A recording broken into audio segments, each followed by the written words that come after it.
ಕೊಡಕ್ಕಾಗತ್ತೆ. ಯಾವ ಆಶ್ವಾಸನೆ ಇಲ್ಲ. ನಾನು ಯಾವ್ದು ಅವ್ನು ದುಡ್ಡು ಕೇಳಿದ ನಾನು ದುಡ್ಡು ಕೊಡಕ್ಕಾಗಲ್ಲ ಅಂತ ಹೇಳಿದೆ ಅಷ್ಟೇ. ಕೇಳಿದ್ದ ಇಲ್ಲ ಅಂತ ಹೇಳಿದ್ನಿ.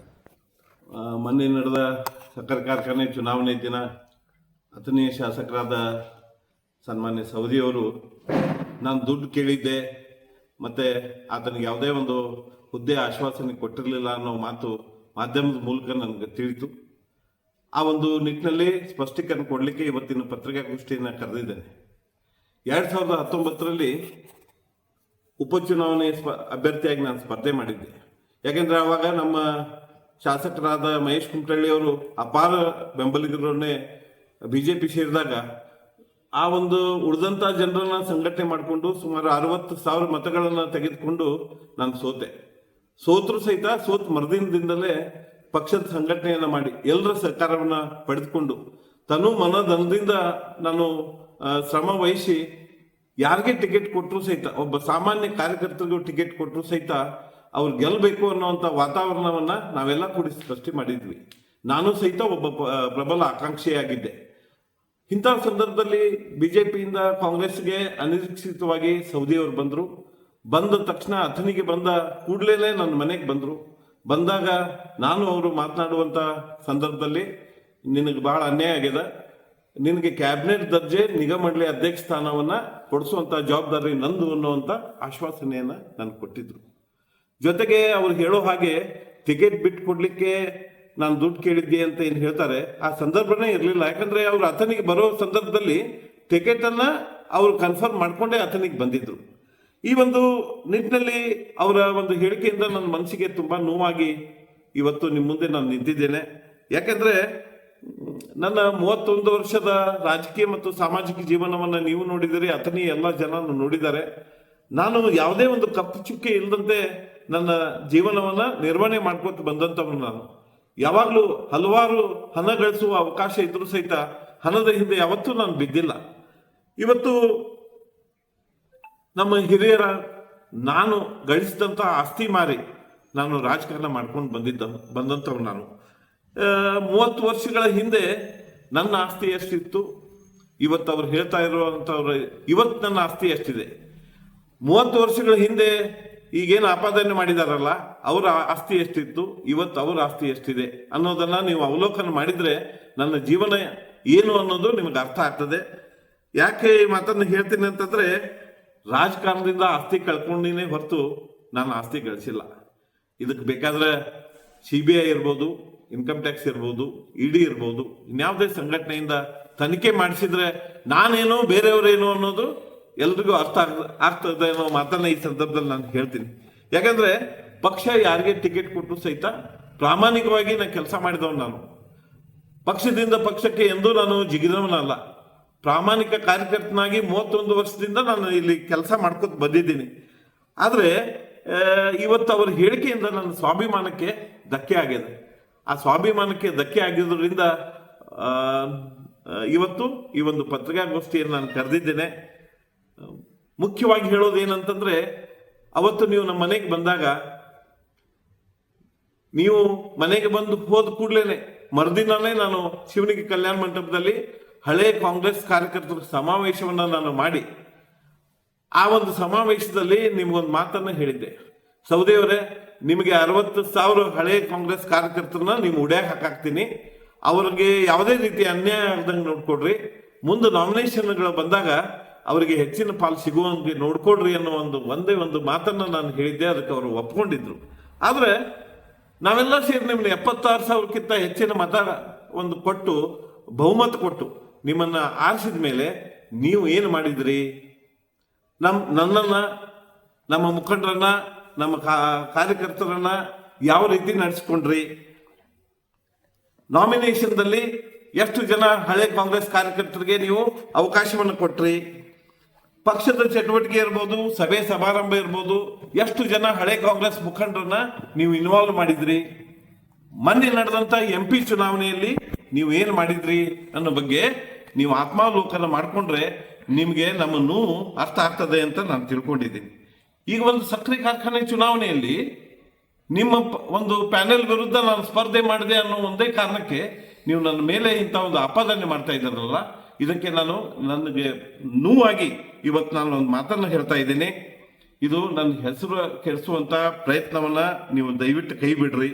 ಯಾಕಂದ್ರೆ ಇದನ್ನೇ ಮುಂದುವರಿಸಿದ್ರೆ ನಾನು ಕಾನೂನು ತಜ್ಞರ ಜೊತೆ ಮಾತಾಡಿ ಮುಂದಿನ ಕಾನೂನು ಕ್ರಮ ತೆಗೆದುಕೊಳ್ಬೇಕಾಯಿತು ಅನ್ನೋಂಥ ಒಂದು ಎಚ್ಚರಿಕೆಯನ್ನ ಈ ಸಂದರ್ಭದಲ್ಲಿ ತಮಗೆ ನಾನು ಕೊಡ್ತಾ ಇದ್ದೀನಿ. ಇದು ಶಿವಯೋಗಿಗಳ ತಪೋಭೂಮಿ, ಸಿದ್ದೇಶ್ವರ ಪಾಂಡ್ರ ಅಂತ ಹೇಳ್ತೀವಿ ನಾವು. ಸಿದ್ದೇಶ್ವರ ಪಾಂಡ್ರಿ ಒಳಗ ಶಿವಯೋಗಿಗಳ ತಪೋಭೂಮಿ ಒಳಗ ಅನ್ಯಾಯ ಯಾವತ್ತೂ ನಡೆಯಲ್ಲ, ಬಹಳ ದಿನ ನಡೆಯಲ್ಲ. ಈ ಒಂದು ಅಂಶವನ್ನ ನಾನು ಗಮನದಲ್ಲಿ ಇಟ್ಕೊಂಡು ಬಹಳ ಎಚ್ಚರಿಕೆಯಿಂದ ಈ ಮಾತನ್ನ ನಿಮಗೆ ನಾನು ಹೇಳ್ತಾ ಇದ್ದೀನಿ. ಸೌದಿಯವರೇ, ನೀವು ಹಸಿ ಅರಿವಿ ಹಾಕೊಂಡು ತಪೋಭೂಮಿ ಶಿವಯೋಗಿಗಳ ಗದ್ದಿಗೆ ಹತ್ತಕ್ಕೆ ಬಂದು ಗದ್ದಿಗೆ ಹಿಡಿದು, ಇಲ್ಲ ಸಿದ್ದೇಶ್ವರ ದೇವಸ್ಥಾನದಲ್ಲಿ ಸಿದ್ದೇಶ್ವರ ದೇವರ ಗದ್ದಿಗೆ ಹಿಡಿದು, ಇಲ್ಲ ಮಂಜುನಾಥ ಸ್ವಾಮಿಯ ದೇವರ ಧರ್ಮಸ್ಥಳದ ಮಂಜುನಾಥ ಸ್ವಾಮಿಯ ಗದ್ದಿಗೆ ಹಿಡಿದು ನೀವು ಹೇಳಬೇಕು, ಗಜಾನನ ಮನ್ಸೂಳಿ ದುಡ್ಡು ಕೇಳಿದ್ದ, ನಾ ಇಲ್ಲ ಅಂತ ಹೇಳಿದ್ನಿ, ಮತ್ತು ಆತನಿಗೆ ನಾನು ಯಾವುದೇ ಆಶ್ವಾಸನೆ ಕೊಟ್ಟಿರಲ್ಲ ಅಂತ ನೀವು ಗದ್ದಿಗೆ ಹಿಡಿದು ನೀವು ಹೇಳಬೇಕು. ಸುಳ್ಳು ಅವ್ರು ಹೇಳ್ತಾ ಇರೋದಂತ, ಅವ್ರು ಹೇಳಿದ್ದು ನಿಜ ಅಂತ ನಾ ಗದ್ದಿಗೆ ಮುಟ್ಟಿ ಹೇಳಾಕ್ತಾ ಇರೋದೀನಿ. ನನ್ನ ಮನೆ ದೇವರ ಹಾನಿ ಮಾಡಿ, ನನ್ನ ಮಕ್ಕಳ ಹಾನಿ ಮಾಡಿ ಹೇಳಾಕ್ತಾ ಇರೋದೀನಿ. ನೀವು ಅದಕ್ಕೆ ಸಿದ್ಧರಿದ್ದೀರಾ ಅನ್ನೋದನ್ನ ನೀವು ನನಗೆ ಸ್ಪಷ್ಟೀಕರಣ ಕೊಡಬೇಕು ಅನ್ನೋದನ್ನ ಈ ಮೂಲಕ ನಿಮಗೆ ಸವಾಲು ಎಸೆತಾ ಇದ್ದೀನಿ. ದಯವಿಟ್ಟು ನಿಮಗೆ ಬೇಡಾದಾಗ ಏನೋ ಒಂದು ಹೇಳಿ ಜನರ ಭಾವನೆಗೆ, ಜನರ ಕಾರ್ಯಕರ್ತರ ಭಾವನೆಗೆ ಧಕ್ಕೆ ತರುವ ಕೆಲಸ ದಯವಿಟ್ಟು ಮಾಡಬೇಡ್ರಿ ಅಂತ ಕೇಳ್ಕೊಂಡು ನಾನು ಮಾತನಾಡ್ತೀನಿ. ಮೊನ್ನೆ ನಡೆದ ಸಕ್ಕರೆ ಕಾರ್ಖಾನೆ ಚುನಾವಣೆ ದಿನ ಅಥಣಿಯ ಶಾಸಕರಾದ ಸನ್ಮಾನ್ಯ ಸವದಿಯವರು ನಾನು ದುಡ್ಡು ಕೇಳಿದ್ದೆ ಮತ್ತೆ ಆತನಿಗೆ ಯಾವುದೇ ಒಂದು ಹುದ್ದೆ ಆಶ್ವಾಸನೆ ಕೊಟ್ಟಿರಲಿಲ್ಲ ಅನ್ನೋ ಮಾತು ಮಾಧ್ಯಮದ ಮೂಲಕ ನನಗೆ ತಿಳಿತು. ಆ ಒಂದು ನಿಟ್ಟಿನಲ್ಲಿ ಸ್ಪಷ್ಟೀಕರಣ ಕೊಡಲಿಕ್ಕೆ ಇವತ್ತಿನ ಪತ್ರಿಕಾಗೋಷ್ಠಿಯನ್ನು ಕರೆದಿದ್ದೇನೆ. 2019ರಲ್ಲಿ ಉಪಚುನಾವಣೆ ಅಭ್ಯರ್ಥಿಯಾಗಿ ನಾನು ಸ್ಪರ್ಧೆ ಮಾಡಿದ್ದೆ. ಯಾಕೆಂದ್ರೆ ಆವಾಗ ನಮ್ಮ ಶಾಸಕರಾದ ಮಹೇಶ್ ಕುಮಟಳ್ಳಿ ಅವರು ಅಪಾರ ಬೆಂಬಲಿಗರನ್ನೇ ಬಿಜೆಪಿ ಸೇರಿದಾಗ ಆ ಒಂದು ಉಳಿದಂತ ಜನರನ್ನ ಸಂಘಟನೆ ಮಾಡಿಕೊಂಡು ಸುಮಾರು 60,000 ಮತಗಳನ್ನ ತೆಗೆದುಕೊಂಡು ನಾನು ಸೋತರು ಸಹಿತ ಮರುದಿನದಿಂದಲೇ ಪಕ್ಷದ ಸಂಘಟನೆಯನ್ನ ಮಾಡಿ ಎಲ್ಲರ ಸಹಕಾರವನ್ನ ಪಡೆದುಕೊಂಡು ತನು ಮನದಂದಿಂದ ನಾನು ಶ್ರಮ ವಹಿಸಿ ಯಾರಿಗೆ ಟಿಕೆಟ್ ಕೊಟ್ಟರು ಸಹಿತ, ಒಬ್ಬ ಸಾಮಾನ್ಯ ಕಾರ್ಯಕರ್ತರಿಗೂ ಟಿಕೆಟ್ ಕೊಟ್ಟರು ಸಹಿತ ಅವ್ರು ಗೆಲ್ಲಬೇಕು ಅನ್ನೋಂಥ ವಾತಾವರಣವನ್ನ ನಾವೆಲ್ಲ ಕೂಡಿ ಸೃಷ್ಟಿ ಮಾಡಿದ್ವಿ. ನಾನು ಸಹಿತ ಒಬ್ಬ ಪ್ರಬಲ ಆಕಾಂಕ್ಷಿಯಾಗಿದ್ದೆ. ಇಂಥ ಸಂದರ್ಭದಲ್ಲಿ ಬಿಜೆಪಿಯಿಂದ ಕಾಂಗ್ರೆಸ್ಗೆ ಅನಿರೀಕ್ಷಿತವಾಗಿ ಸೌದಿಯವರು ಬಂದ ತಕ್ಷಣ ಅಥಣಿಗೆ ಬಂದ ಕೂಡಲೇ ನನ್ನ ಮನೆಗೆ ಬಂದಾಗ ನಾನು ಅವರು ಮಾತನಾಡುವಂತ ಸಂದರ್ಭದಲ್ಲಿ ನಿನಗೆ ಬಹಳ ಅನ್ಯಾಯ ಆಗ್ಯದ, ನಿನಗೆ ಕ್ಯಾಬಿನೆಟ್ ದರ್ಜೆ ನಿಗಮ ಮಂಡಳಿ ಅಧ್ಯಕ್ಷ ಸ್ಥಾನವನ್ನ ಕೊಡಿಸುವಂತ ಜವಾಬ್ದಾರಿ ನಂದು ಅನ್ನುವಂತ ಆಶ್ವಾಸನೆಯನ್ನ ನನಗೆ ಕೊಟ್ಟಿದ್ರು. ಜೊತೆಗೆ ಅವ್ರು ಹೇಳೋ ಹಾಗೆ ಟಿಕೆಟ್ ಬಿಟ್ಟು ಕೊಡ್ಲಿಕ್ಕೆ ನಾನು ದುಡ್ಡು ಕೇಳಿದ್ದೆ ಅಂತ ಏನು ಹೇಳ್ತಾರೆ, ಆ ಸಂದರ್ಭನೇ ಇರಲಿಲ್ಲ. ಯಾಕಂದ್ರೆ ಅವ್ರು ಅಥಣಿಗೆ ಬರೋ ಸಂದರ್ಭದಲ್ಲಿ ಟಿಕೆಟ್ ಅನ್ನ ಅವ್ರು ಕನ್ಫರ್ಮ್ ಮಾಡ್ಕೊಂಡೇ ಅಥಣಿಗೆ ಬಂದಿದ್ರು. ಈ ಒಂದು ನಿಟ್ಟಿನಲ್ಲಿ ಅವರ ಒಂದು ಹೇಳಿಕೆಯಿಂದ ನನ್ನ ಮನಸ್ಸಿಗೆ ತುಂಬಾ ನೋವಾಗಿ ಇವತ್ತು ನಿಮ್ಮ ಮುಂದೆ ನಾನು ನಿಂತಿದ್ದೇನೆ. ಯಾಕಂದ್ರೆ ನನ್ನ 31 ವರ್ಷದ ರಾಜಕೀಯ ಮತ್ತು ಸಾಮಾಜಿಕ ಜೀವನವನ್ನ ನೀವು ನೋಡಿದಿರಿ, ಅಥಣಿ ಎಲ್ಲ ಜನ ನೋಡಿದ್ದಾರೆ. ನಾನು ಯಾವುದೇ ಒಂದು ಕಪ್ಪು ಚುಕ್ಕೆ ಇಲ್ಲದಂತೆ ನನ್ನ ಜೀವನವನ್ನ ನಿರ್ವಹಣೆ ಮಾಡ್ಕೊತ ಬಂದಂತವನು. ನಾನು ಯಾವಾಗಲೂ ಹಲವಾರು ಹಣ ಗಳಿಸುವ ಅವಕಾಶ ಇದ್ರೂ ಸಹಿತ ಹಣದ ಹಿಂದೆ ಯಾವತ್ತೂ ನಾನು ಬಿದ್ದಿಲ್ಲ. ಇವತ್ತು ನಮ್ಮ ಹಿರಿಯರ ನಾನು ಗಳಿಸಿದಂತ ಆಸ್ತಿ ಮಾರಿ ನಾನು ರಾಜಕಾರಣ ಮಾಡ್ಕೊಂಡು ಬಂದಂಥವ್ರು ನಾನು. 30 ವರ್ಷಗಳ ಹಿಂದೆ ನನ್ನ ಆಸ್ತಿ ಎಷ್ಟಿತ್ತು, ಇವತ್ತು ಅವ್ರು ಹೇಳ್ತಾ ಇರುವಂತವ್ರು ಇವತ್ತು ನನ್ನ ಆಸ್ತಿ ಎಷ್ಟಿದೆ. 30 ವರ್ಷಗಳ ಹಿಂದೆ ಈಗೇನು ಆಪಾದನೆ ಮಾಡಿದಾರಲ್ಲ ಅವರ ಆಸ್ತಿ ಎಷ್ಟಿತ್ತು, ಇವತ್ತು ಅವರ ಆಸ್ತಿ ಎಷ್ಟಿದೆ ಅನ್ನೋದನ್ನ ನೀವು ಅವಲೋಕನ ಮಾಡಿದ್ರೆ ನನ್ನ ಜೀವನ ಏನು ಅನ್ನೋದು ನಿಮಗೆ ಅರ್ಥ ಆಗ್ತದೆ. ಯಾಕೆ ಈ ಮಾತನ್ನು ಹೇಳ್ತೀನಿ ಅಂತಂದ್ರೆ, ರಾಜಕಾರಣದಿಂದ ಆಸ್ತಿ ಕಳ್ಕೊಂಡಿನೇ ಹೊರತು ನಾನು ಆಸ್ತಿ ಗಳಿಸಿಲ್ಲ. ಇದಕ್ಕೆ ಬೇಕಾದ್ರೆ CBI ಇರ್ಬೋದು, ಇನ್ಕಮ್ ಟ್ಯಾಕ್ಸ್ ಇರ್ಬೋದು, ED ಇರ್ಬೋದು, ಇನ್ಯಾವುದೇ ಸಂಘಟನೆಯಿಂದ ತನಿಖೆ ಮಾಡಿಸಿದ್ರೆ ನಾನೇನೋ ಬೇರೆಯವರೇನೋ ಅನ್ನೋದು ಎಲ್ರಿಗೂ ಅರ್ಥ ಆಗ್ತದೆ ಅನ್ನೋ ಮಾತನ್ನ ಈ ಸಂದರ್ಭದಲ್ಲಿ ನಾನು ಹೇಳ್ತೀನಿ. ಯಾಕಂದ್ರೆ ಪಕ್ಷ ಯಾರಿಗೆ ಟಿಕೆಟ್ ಕೊಟ್ಟು ಸಹಿತ ಪ್ರಾಮಾಣಿಕವಾಗಿ ನಾನು ಕೆಲಸ ಮಾಡಿದವನು. ನಾನು ಪಕ್ಷದಿಂದ ಪಕ್ಷಕ್ಕೆ ಎಂದೂ ನಾನು ಜಿಗಿದವನಲ್ಲ. ಪ್ರಾಮಾಣಿಕ ಕಾರ್ಯಕರ್ತನಾಗಿ 31 ವರ್ಷದಿಂದ ನಾನು ಇಲ್ಲಿ ಕೆಲಸ ಮಾಡ್ಕೊತ ಬಂದಿದ್ದೀನಿ. ಆದ್ರೆ ಇವತ್ತು ಅವರ ಹೇಳಿಕೆಯಿಂದ ನನ್ನ ಸ್ವಾಭಿಮಾನಕ್ಕೆ ಧಕ್ಕೆ ಆಗಿದೆ. ಆ ಸ್ವಾಭಿಮಾನಕ್ಕೆ ಧಕ್ಕೆ ಆಗಿರೋದ್ರಿಂದ ಇವತ್ತು ಈ ಒಂದು ಪತ್ರಿಕಾಗೋಷ್ಠಿಯನ್ನು ನಾನು ಕರೆದಿದ್ದೇನೆ. ಮುಖ್ಯವಾಗಿ ಹೇಳೋದು ಏನಂತಂದ್ರೆ, ಅವತ್ತು ನೀವು ನಮ್ಮ ಮನೆಗೆ ಬಂದಾಗ, ನೀವು ಮನೆಗೆ ಬಂದು ಹೋದ ಕೂಡಲೇ ಮರುದಿನನೇ ನಾನು ಶಿವನಿಗೆ ಕಲ್ಯಾಣ ಮಂಟಪದಲ್ಲಿ ಹಳೆ ಕಾಂಗ್ರೆಸ್ ಕಾರ್ಯಕರ್ತರ ಸಮಾವೇಶವನ್ನ ನಾನು ಮಾಡಿ, ಆ ಒಂದು ಸಮಾವೇಶದಲ್ಲಿ ನಿಮ್ಗೊಂದು ಮಾತನ್ನ ಹೇಳಿದ್ದೆ. ಸೌದಿಯವರೇ, ನಿಮಗೆ 60,000 ಹಳೆ ಕಾಂಗ್ರೆಸ್ ಕಾರ್ಯಕರ್ತರನ್ನ ನೀವು ಉಡ್ಯಾಕ್ ಹಾಕಾಕ್ತೀನಿ, ಅವ್ರಿಗೆ ಯಾವುದೇ ರೀತಿ ಅನ್ಯಾಯ ಆಗದಂಗೆ ನೋಡ್ಕೊಡ್ರಿ, ಮುಂದೆ ನಾಮಿನೇಷನ್ಗಳು ಬಂದಾಗ ಅವರಿಗೆ ಹೆಚ್ಚಿನ ಪಾಲು ಸಿಗುವಂಗೆ ನೋಡ್ಕೊಡ್ರಿ ಅನ್ನೋ ಒಂದೇ ಒಂದು ಮಾತನ್ನ ನಾನು ಹೇಳಿದ್ದೆ. ಅದಕ್ಕೆ ಅವರು ಒಪ್ಕೊಂಡಿದ್ರು.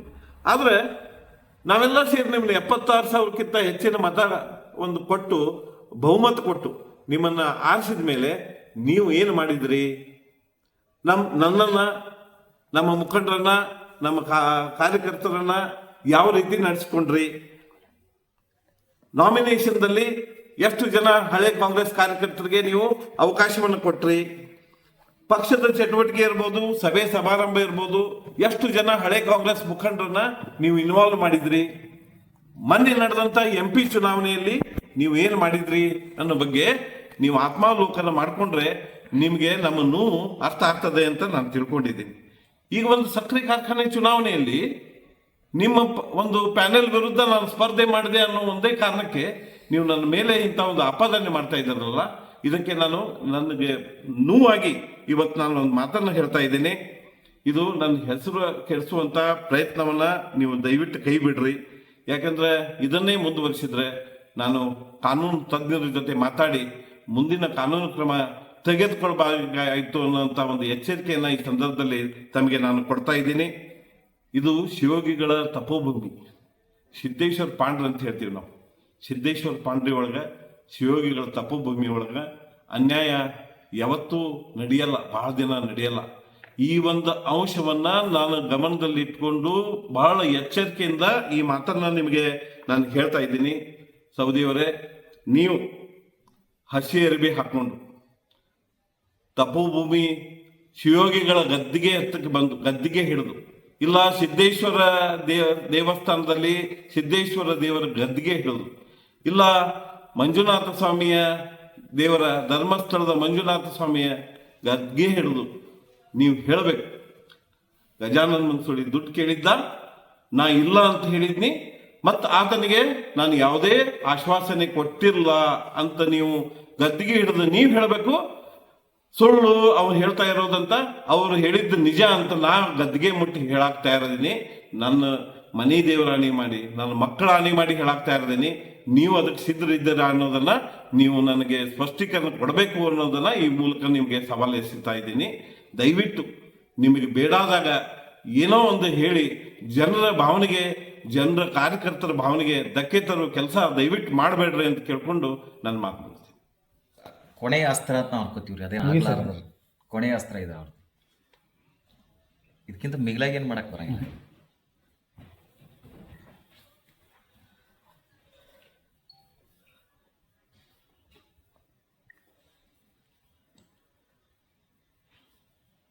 ಸಮಾಧಾನ ಮಾಡ್ಕೊಡ್ತಾರೆ. ನಾವು ಎಷ್ಟು ಹೇಳಿದ್ರೂ ಆದಂಥ ಹಾನಿಯನ್ನು ತುಂಬಕ್ಕೆ ಬರಂಗಿಲ್ಲ ರೀ.